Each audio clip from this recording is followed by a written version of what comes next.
Hey, thanks for making it to Veterans Info Tab. Hey, it's done. It's over. Today is the last day for Pact Act extended back pay. I'm going to read a quick little article for you. And, the big key here is even if you do not file your claim, but you believe that you may be able to sometime in the future here within the next year, file that intent to file. That will preserve your back pay. Very important, but you got to make sure that you get that into the VA today. All right, so the article here, the headline is Final Day to File for Pact Act Retroactive Benefits is Wednesday. That's today. Hit the thumbs up, subscribe, share with a friend, all that good stuff. I really appreciate it so very much. If you're not a member, consider joining. It really helps the channel, and it helps me to find you in the comments. All right, the deadline for veterans to file Veterans Affairs Pact Act benefits retroactive to August of 2022 is Wednesday. The Pact Act expands VA health care and benefits for veterans exposed to burn pits, Agent Orange, and other toxins. The law adds more than 20 conditions related to exposures, including high blood pressure, now presumed to be related to military service.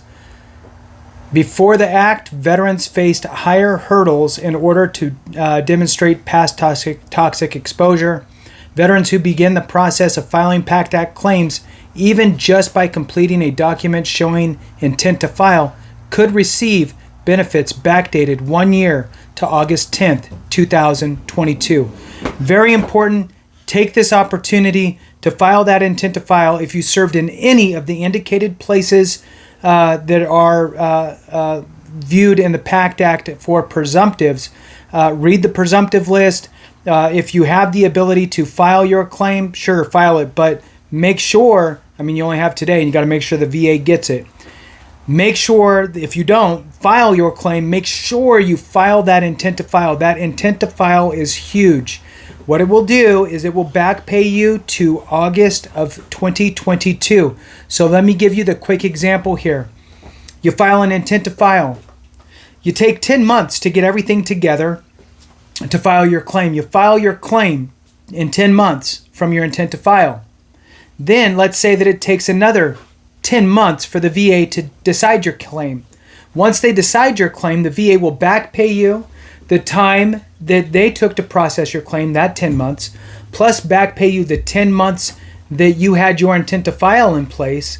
Then your intent to file was now in August, so you're in the Pact Act deadline, so you'll get an additional 12 months. So you're getting 32 months of back pay just because you file this intent to file and then subsequently file a presumptive condition. Remember that the Pact Act conditions are prevalent for veterans who file for those presumptive conditions, but also surviving spouses who may be filing for dependency indemnity compensation because one of the listed Pact Act presumptive conditions was either A, the cause of death, or B, a contributing cause to death for the veteran. So very important information. One more little thing here, a little tidbit that I'm going to throw out is the power of presumptives is gigantic. It removes the need for a nexus. You hear about the nexus all the time. The nexus is the link between the condition and your time in service. You have to prove that this condition that you have, that you've been dealing with, you have to prove that it is as a result of your service. Either the service caused it or it first started during your time in service. How do you prove it? With medical documentation, right? And that's sometimes hard to do. Presumptive conditions eliminate the need for that gigantic hurdle and make it a much easier process for you to get the service connection and disability payments that you deserve from the VA. So this is a fantastic benefit. It's a fantastic opportunity for you to be able to take advantage of this. Today is the last day. It's done. It's over. And then anything else that you happen to file for moving forward will be, obviously, if it's a presumptive condition, it will be a presumptive. You're just going to lose out on this extra year of back pay, which, for example, let's just throw it out there. You're a veteran with a spouse and a dependent. and you file for your presumptive conditions with the Pact Act stuff, and you get it done now, that 12 months would be an additional, if you got rated 100%, would be almost $4,000 a month. So what is that? $48,000 of additional back pay that you would have missed out on.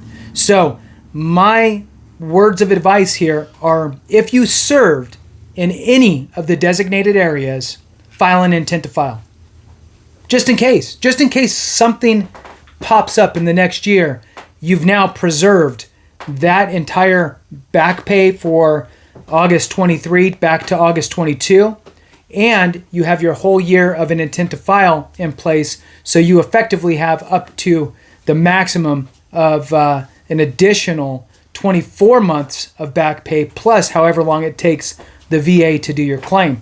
So it could be very significant. I mean, you could be, all your bills paid off. If you don't owe a whole lot on your house, you could pay off your house depending on what state you're in. So anyway, with that, we'll go ahead and conclude it there. Please, this is your last chance to capitalize on this additional back pay. Again, if you served in any of the locations identified, please just file an intent to file for the just in case factor. It's better to have it in place and not use it than the other. So with that, I'm tired. Have a great one. Enjoy your day. And remember, if we don't take care of each other, something went wrong.